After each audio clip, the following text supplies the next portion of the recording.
அனைவருக்கும் வணக்கம். நான் உங்கள் ஆர் மாசானம். இது உங்களின் ஒரு நாள் ஒரு கருத்து.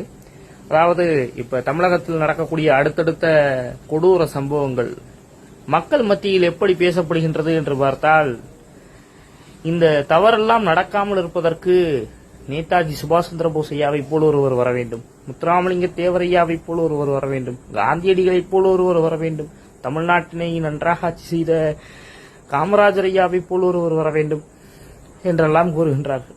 எனக்கு இதனை பார்க்கும்போது ஒரு சிறிய கேள்வி ஒன்று எழும்புகின்றது.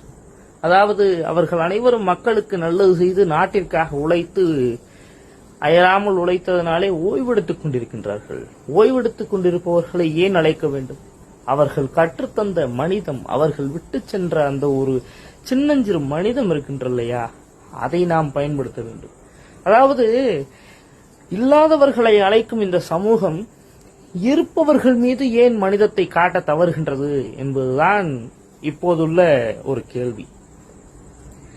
பல தவறுகள் நடைபெற்றுக் கொண்டிருந்தாலும் கூடிய விரைவில் தமிழ்நாடு பழைய நிலைமைக்கு மாறும் என்ற ஒரு நம்பிக்கையில் தமிழ்நாட்டு மக்களும் தமிழ்நாட்டு அரசும் காத்திருக்கின்றது என்று கூறி விடைபெறுகின்றேன். நன்றி, வணக்கம். இது உங்களின் ஒரு நாள் ஒரு கருத்து. நான் உங்கள் ஆர் மாசானம். தேங்க்யூ.